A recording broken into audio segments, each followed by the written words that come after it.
சின்ன ஜபம்தான். ஆனா 15 ஆண்டுகளை எசேக்கியா ராஜாவுக்கு என்ன பண்ணதான்? கூட்டி கொடுத்து. எப்பயுமே வேதம் சொல்றது, கர்த்தருக்கு பயப்படுகிறவனுக்கு ஆயுசு நாட்களை கர்த்தர் என்ன பண்ணுவாராம்? குறுக பண்ணுவாராம்.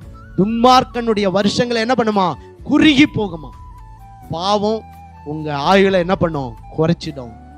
ஆனா பரிசுத்தம் உங்க ஆயுளை என்ன பண்ணும்? அதிகரிக்க செய்யும். நீங்க எந்த அளவுக்கு தேவனுக்கு பயந்து நடக்கிறீங்களோ அந்த அளவுக்கு தேவன் உங்கள் சரீரத்துல நல்ல ஆரோக்கியத்தையும் சுகத்தையும் பலத்தையும் கர்த்தர் கொடுத்து ஆசீர்வதிப்பார். அல்லேலூயா.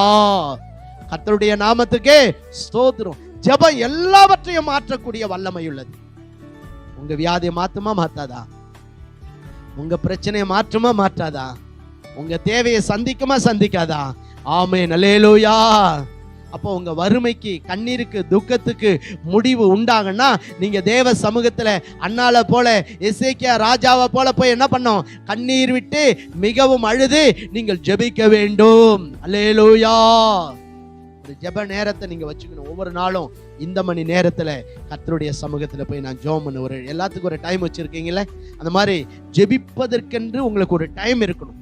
அந்த சமயத்துல தேவ சமூகத்துல போய் முழங்கால் படிட்டு தேவ சமூகத்துல வேதத்தை வாசி நல்ல ஒரு பாட்டை பாடி கண்ணீரோட ஜெபம் பண்ணோம். அல்லேலூயா.